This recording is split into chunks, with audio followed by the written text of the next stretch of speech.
Hi,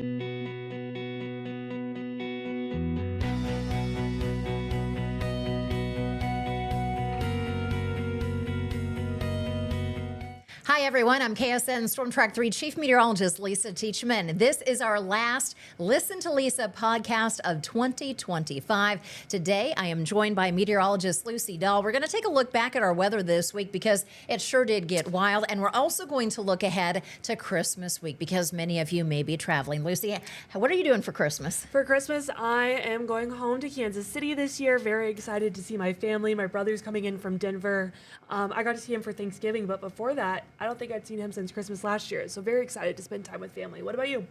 For me, I am actually staying here because I'm working. Yes. I'm going to be working on Christmas Eve and Christmas Day. So Christmas Eve, make sure that you join us because we're going to be taking a look at where Santa is all around the whole entire world. You know, he's got a pretty busy night, and hopefully your kids have been good boys and girls, so that way Santa can come for a visit.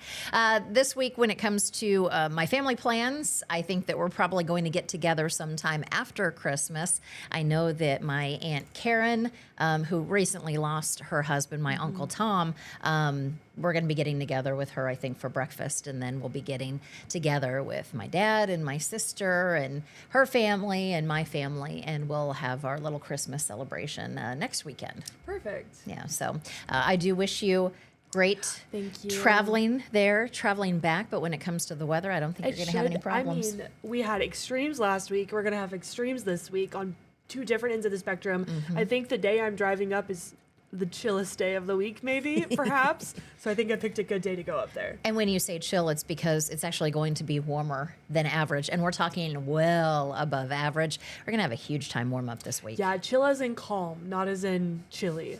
It's the You could say opposite of chilly. You could say that the winds are calm because For earlier once. this week, the winds were not calm.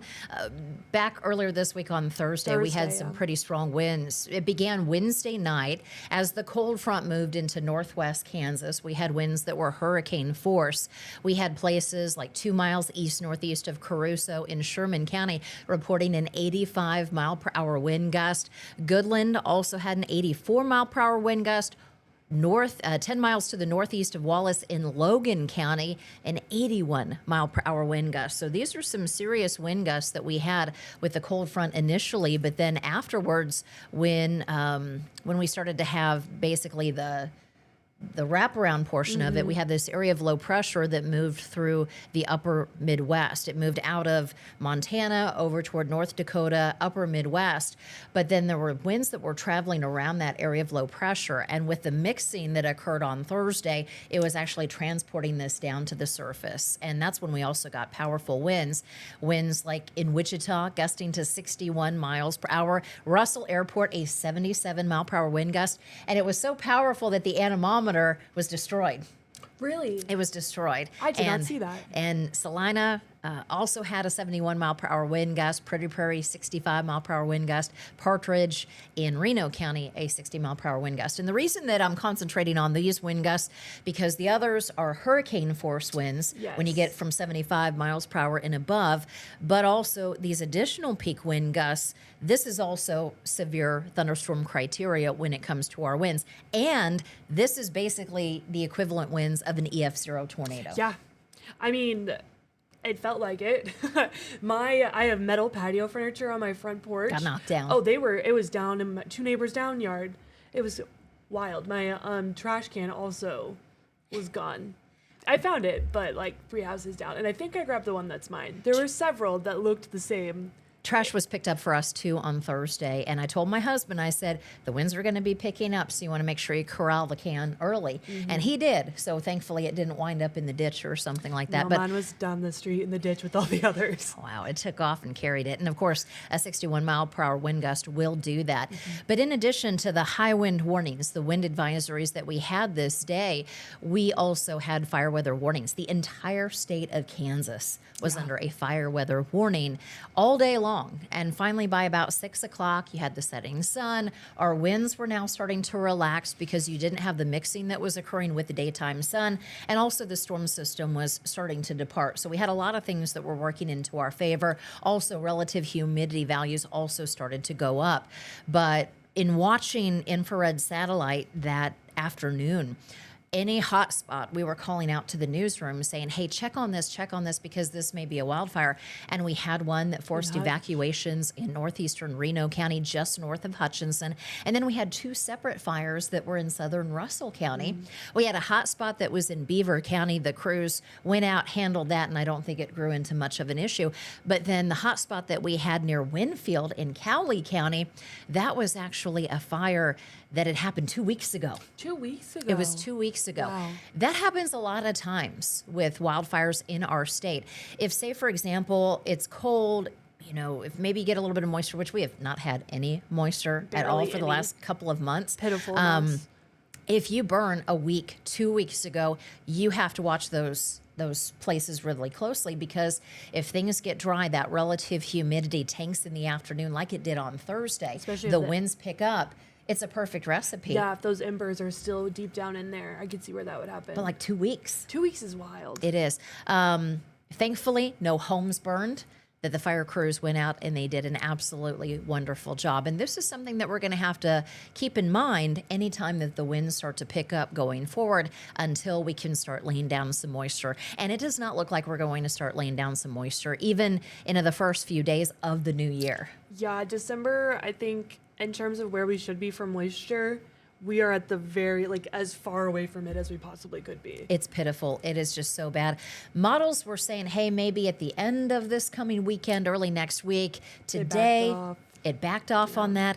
Maybe by the 2nd or the 3rd of January, we may have a limited moisture connection. And I say limited moisture connection because it still looks like in this La Nina pattern, everything really starts to come together farther to the east of us. Missouri, points eastward, Ohio Valley, Tennessee Valley, down through the deep south has a much better chance of gaining moisture. I have friends in the St. Louis area, and they've been texting me, why is it snowing so much? And I said, why don't you send it our direction? Push it just a little bit more back our direction.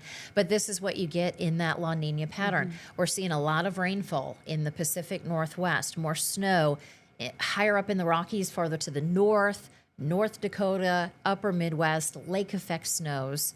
And we're just not favored for it. And we're not going to be favored for it for this week. You look at our temperature trend. This is absolutely amazing. Christmas Eve is on Wednesday. Christmas Day is on Thursday. And chances are we are going to have some new record highs. I mean, well above records. Wichita's record is around 69, if I remember correctly. We'll get to that record here in just a little bit. But 75 degrees for Christmas. I'm trying to think back. There were some warmer Christmases in Kansas City when I was younger, but I don't remember it being. Not clearly this warm. Yeah. And if you look at some of the records for parts of Kansas, western Kansas, goes back to 1950. And western Kansas can warm up quickly, and it can also cool down quickly because of the elevation, because of the drier atmosphere. I'm kind of amazed that some of those records that you dug up for Christmas Day go back to 1950. Yeah. For Goodland and Dodge. I'm really surprised. What is actually driving our weather pattern is going to be this area of high pressure that is just to the south of us. This area of high pressure is just allowing the winds to rotate around that in more of a south-southwesterly direction. And this high is also going to be responsible for bringing us some higher level cloud cover because that's where the moisture is gathering. It's gathering higher up in the atmosphere, but it's not coming to the surface. That's typical of what we've seen today so far, but also what we can expect to see. Those clouds build in, they clear out, they build in, they clear out as we get stuck in this pattern of northwesterly flow. And for this Christmas, go ahead and grab the flip-flops. Forget about the snow boots because you're not going to need it. If you are buying the kids a sled or anything of that nature, sit tight. I really do feel that the weather pattern is going to change late in January into February. I think we're going to have a snowier period at that time. So let's soak up the sunshine. Let's enjoy these 70s while we can, Christmas Eve and Christmas Day. How about having a barbecue as opposed to cooking inside the kitchen? I know my dad talked about grilling for Christmas Day. Jared did too. Jared did too, my husband. Nice out for it. I should have gotten him grilling stuff for Christmas. Who would have thought, right? Yeah. Well, 75 degrees for Christmas Day for Wichita. Here is a look at some of our records that we're watching for Wichita. 75 degrees, the old record from 2019. So we have had some warmer Christmases, but it was 68 degrees at that time. Salina, 1922. I think we're going to bust that record. Yes. Dodge City, Goodland, We're talking about records that date back to 1950, 75 years ago. 75. I remember 2019 was the first Christmas I ever worked in news. And it was one of those warmer Christmases. And I just remember sticking in my brain, I get to track Santa. I get to talk about snow. No, it's going to be warm. But never fear, kids. Even though we don't have snow, Santa is still coming. Santa always finds a way. Oh, yeah, he's got it. No worries. All right, let's go ahead and take a look at where we could have some problems across the whole entire nation. And we may have some issues Pacific Northwest in this La Nina pattern where you get rain. You also get snow in higher elevations. Anticipate that there will be some delays here. We'll have partly cloudy skies across the central parts of the country under the influence of high pressure systems. This is for today. Over toward the Great Lakes region, New England area, they're going to have more rain and or snow. Great Lakes snow machine has definitely been going off and doing quite a bit of things. If you watch some of the football games like Buffalo, was it last weekend or the weekend before? Man, it was pretty snowy. Travel impacts for tomorrow, still keeping with the rain, snow threat in the Pacific Northwest, partly cloudy skies here at home, and more lake effect snows across the upper Midwest. Then for tonight, our temperatures here, not too bad. We are going to have an uptick in thicker cloud cover, south central, southeastern Kansas, impacting areas along into the east of the turnpike. Once you get farther to the northwest, skies will become clearer, and we will actually have temperatures in the upper 20s and also the lower 30s. Wichita, I think we're going to set our temperature of 37 degrees closer to midnight. Then our temperatures are going to start to warm up once we get closer to dawn. So it's like you hit that certain cool point because of the lack of cloud cover, which we still have quite a bit of clouds that are moving in this evening. But then you start to ramp up with the winds from the south, and that helps to warm you up even during the overnights and in December. Yeah. And temperatures out the door tomorrow going to be a bit warmer, closer to those 40s, low 40s. So those 30s, again, if you're out late tonight, maybe, I don't know, it's a Sunday night doing some very late Christmas night shopping, you might run into those 30s. But I think most of us will only have to deal with the 40s by tomorrow morning. I don't know how late some stores are staying open. I don't know. Anymore. I don't think they're closing at 6 because a lot of places will close at 6 on Sundays. Maybe it's 9, 10 o'clock. I was surprised there's a lot of places open on a Sunday that I don't typically think to go shopping on Sunday. I did a lot of my shopping online. Me too. That's because I got lazy this year. I made a lot of my gifts, and then the rest of them I got online. I wouldn't say lazy. I would say we're pretty busy with our families. We're pretty busy with work, and so it just makes it a little bit easier. Last year I was so proud of myself, though. I either bought everything locally sourced or I made it. This year I said, maybe I'll do that, and then all of a sudden it was the middle of December, and I said, oh wait, I don't have the time. I'll have to give a shout out to all of our delivery men and women that are just constantly like coming to my house, dropping off things, and they've definitely been much busier over the last 5-6 years or so, and we're very thankful for the extended hours that they are doing, and not to mention having to go outside and all these different elements, whether it's the short bursts of Arctic air that we have had or the warm up that we're expecting for this week. Yeah, and I'm sorry that my dog barks nonstop at you when you come to my house. She's just saying hi, I promise, but it sounds very scary. Mine are both that way too, so we just shut the blinds and they have no idea unless the ring starts to go off, and then that's what triggers them. That's how my blinds got shredded. Wow. She's crazy. It's fine. I was going to say, Gertie girl. Highs tomorrow. You need to take Gertie girl for a walk every single day. Maybe go for a walk, go to the dog park. Oh, we got dog park plans. There is going to be a lot of outdoor time the next few days. Our winds tomorrow not expected to be too strong, a little bit stronger south central Kansas. Highs mid-60s for Wichita, lower 70s in Medicine Lodge. Plenty of 70s all throughout western Kansas. 68 in McCook. We have 69 degrees in Dodge City on Monday, lower 70s in Garden City, Elkhart, and Liberal. We also have high fire danger from the Oklahoma Panhandle, points to the west, southwest. Wouldn't be shocked if we start to continue to see this expanded more on some of our windier days, but I'm not seeing a whole lot of wind for us this week.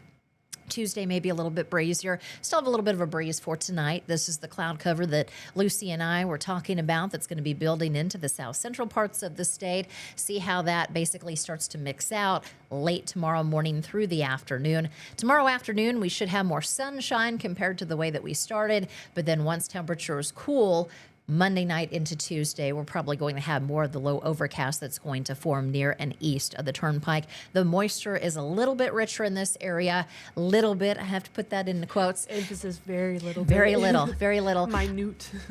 But also you have warmer air that's moving over some colder ground, which also helps to condense. So if you get outside in the morning and you're like, why is the pavement wet? Why does it look like it's been sweating? And it's just because that ground is so cold and you have that warmer air that's marching over it. All right, looking ahead, this is going to be more of the Wednesday time frame, more clouds across eastern Kansas. We may still see some clouds that'll march by in the upper levels of the atmosphere. So why is it our 6 to 10 day precipitation outlook is pegging Kansas for moisture? Well, that's going to be for what happens after the new year. It's not this week. It is not this weekend. It is going to be for the first start of the year once we get this other cold front that's going to be moving through, a storm system that may be able to dig into the desert southwest. It looks like it's going to be a fast-moving, compact storm system, but at least there is there's a chance. You're saying there's a chance. So you're saying there's a chance. You took the words right out of my mouth because I was saying exactly the same thing. So yes, there is a chance, probably around January 2nd or January 3rd. I don't think it's going to be a big issue that's going to cause any problems on area roadways. Or for people traveling home for the holidays. Absolutely not. I think the main areas that you're going to have to worry about, the Pacific Northwest, just because we've been consistently wet in the Pacific Northwest from Oregon to Washington State, Northern California, over toward Idaho, maybe Western Montana. I have my niece. She is traveling with her husband from Utah to South Dakota to visit visit her mom and dad, my brother and sister-in-law, because they've been restationed up there with the Air Force. But she's pregnant, and I didn't know that. You didn't know that? Oh, yes. So my niece is pregnant. So exciting. Yes, my niece is due in May, and she's going to have a little girl. And the little girl's name is going to be Harper Ann. And I said, yes, this is awesome because there's 2 counties that I cover Harper. from Kansas and Oklahoma named Harper. Of course, that was your first thought. That was where my thought went. But I think it's really exciting that she and her husband are going to become parents come next May. I can't wait to watch this back and look at my face when you said she's pregnant, because I'm pretty sure I went. Because I could have sworn that I told you that I she was. don't remember this. You could have. I don't remember it, though. That's so exciting. Congratulations, Josie and Hunter. Congratulations. Give you a shout out here on this podcast. So we'll be looking forward to that little one. Yep. Because Kim, my sister-in-law, was like, okay, I think I know what the forecast is going to be, but I need to run it by you. Are they going to be okay if they're traveling this day, if they're going to be traveling back these days? And I said, yes, I think they're going to be just fine. The problem that they have to watch out for is some of the stronger winds that they can get in the mountains. If you've ever traveled through Wyoming during wintertime, oh my goodness, I-80 in Wyoming, there's a certain point when you get west of Cheyenne, and it's almost like an 18-wheeler graveyard. There's just one semi that's been blown over here, one semi here, one semi here, one semi here. It's not just because of the winds, but there's also a lot of black ice in that area because you're going higher in elevation. That makes sense. And we would always go out there when my brother and sister-in-law were stationed in Cheyenne. We would always try to find the ski slopes that were closest to them, because when they were in Colorado, we would go to one place, and then when they went to Cheyenne, we went to another. When they went to Montana, we went to another.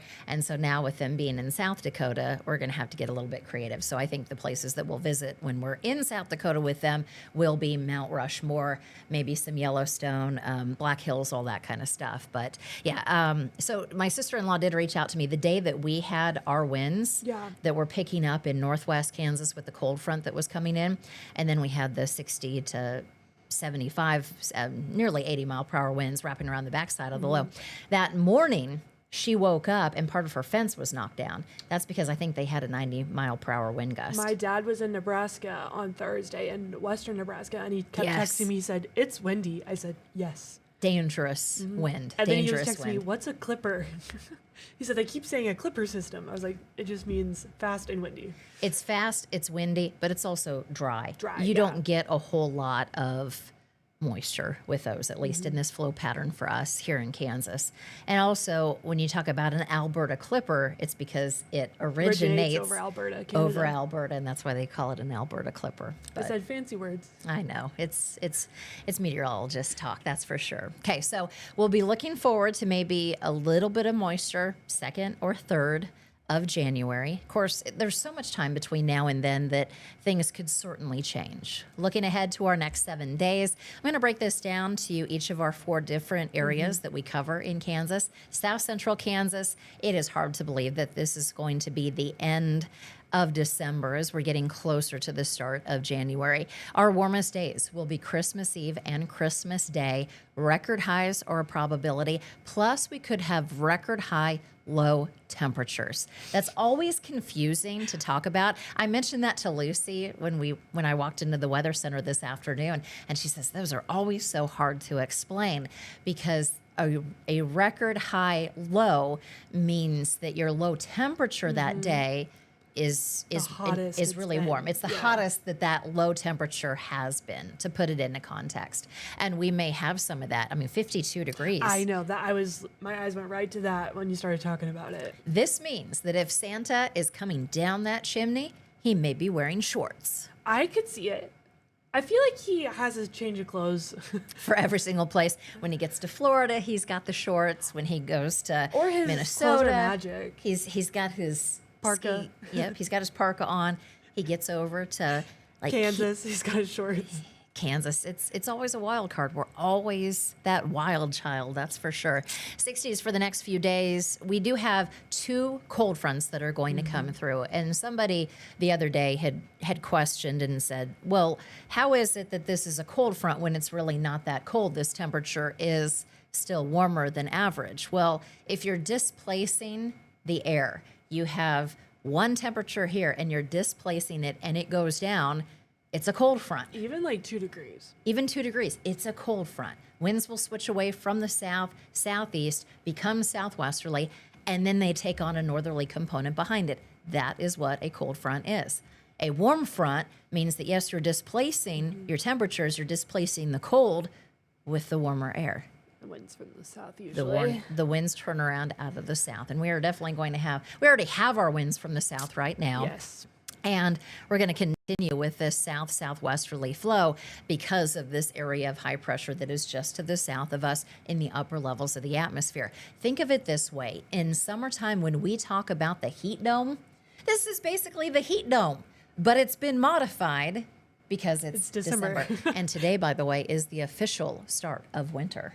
Started this morning. So there you go. Does that mean this is the shortest day of the year with sunlight? When it comes to sunlight, yes, it is. And from now on, our sunsets are already getting later and later. Yes. They stopped at about 5:11, and now we're up to what, 5:14? 14, soon to be 5:15. So our sunsets are already starting to get later. Now what's going to happen is that the mornings, the sunlight's going to hit you earlier and earlier. So we're going back in the opposite. We're going back in both opposite directions.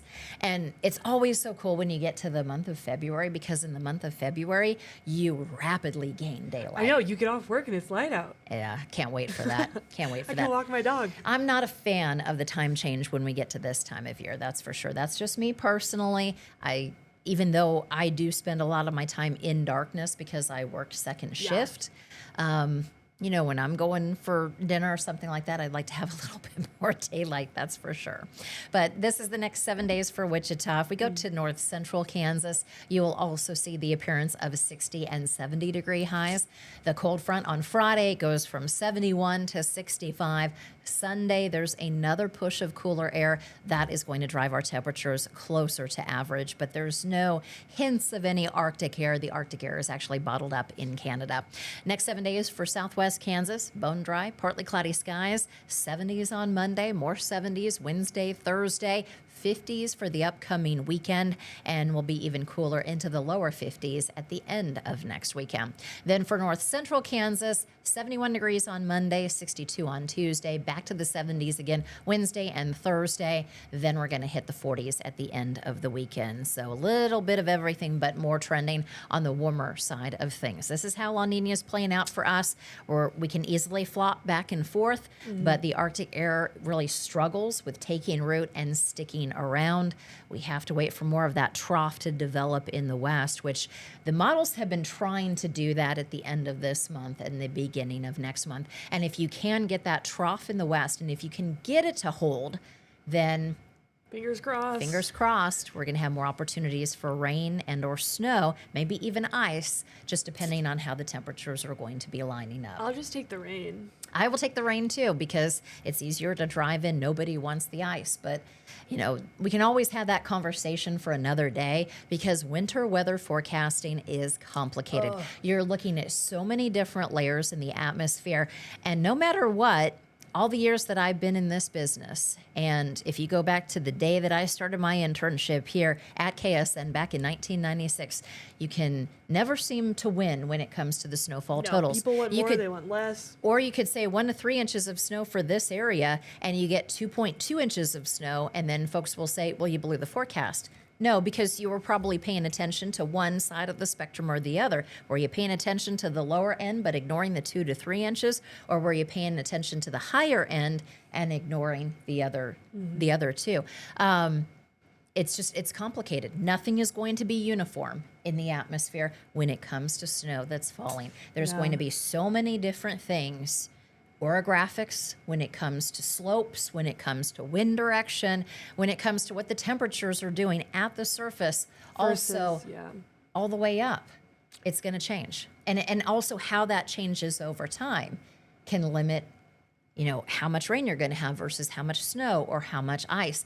There's a lot of complicated stuff. And then you're looking at this over a viewing area that includes 77, nearly 80 counties, from Nebraska through Kansas down into Oklahoma. Yeah, I always give myself an extra half hour to forecast when we have anything winter weather related coming in, because I know first I'm going to be mad about it and don't want to forecast it. Because you don't want to have to drive in it. Yeah, and then I'm going to just have to get into it. But it's a lot of extra thinking. And you'll probably get this from a lot of meteorologists. When it comes to forecasting the weather, the one thing that is most challenging is forecasting snow. Yes. It is. Because there's a lot of things that can change, and a lot of things that can change once you get closer to an event. When you look at the big scope of forecasting in general, the closer and closer you get to an event, the higher that accuracy goes. If you're talking about something that's 2 weeks out, well, there's so much that's going to change between now and then that things are going to change. That's why I always have a rule when it comes to snowfall totals in our office. And what is that rule? You have to check it first? Well, yeah. I was going to say. The reason I check it is so that way we're all on the same page. No, I was going to say they should see our group chat when snowfall. Everyone's commenting and adding in. But the main one I think you're hinting at is that we're not going to post snowfall totals more than 48 hours out from the end of the event. That's right, because anything that you go on ahead of that, things could drastically change. Yeah. And that's why you can narrow in. And that's when the group chat starts blowing up. I know something swung one way or the other, and I wake up and Maney has been messaging and Renella has been messaging about snow backing off or oh my gosh, up. I just had 50 messages. Well, yeah. Yeah. Sometimes that does happen among the whole entire weather team. It's pretty cool. But we're always on the same page. We always want to make sure that we have the same message, and you could give this same data. We have so many models now. The challenge that we have as forecasters is the time that is needed to go through things, because on those busier days, you do want to give yourself a little bit more time to go through so much more information. But also the new updates are coming in. So what you were looking every few hours. If you took too long, you got to restart. If there's something that you looked at 12Z or in the morning compared to the 18Z run that comes in around lunchtime versus the next round over toward dinner time, I mean, things can drastically change. That was like the snow event we had at the end of Thanksgiving week. What was it, a couple of years ago? No, this year. This year. Oh, this year. Before Thanksgiving, on Monday, everything was crazy. They were piling the snow on. Jack, Maney, and I think, were filling in for you and Renelle, but guys were still talking. And you kept saying, let it brew. Let it brew. Let it think about its life. Because this was on Tuesday, and I think the snow event was at the end of the weekend? It was Friday and Saturday. Yeah, I said, give it another day, and then don't get too married to this right now. Give it another day. and let the models chew on it. And The what snow happened? backed way off. That's right. It definitely did. I literally So- texted Jack and I said, you reforecasted, right? And he said, yeah, what do you think? I said, I don't know, it's really different. He goes, no, I reforecasted. I was like, okay. It's all the challenges of forecasting. And this is the reason why I have to color my hair, because I have so many gray hairs that this atmosphere has given me over my career. So Yeah. just you wait. Just you wait. Oh, I'm feeling it. All right, everybody. Thank you for joining us for the last episode of Listen to Lisa for 2025. We will be back in 2026. Merry Christmas, happy holidays, and Happy New Year.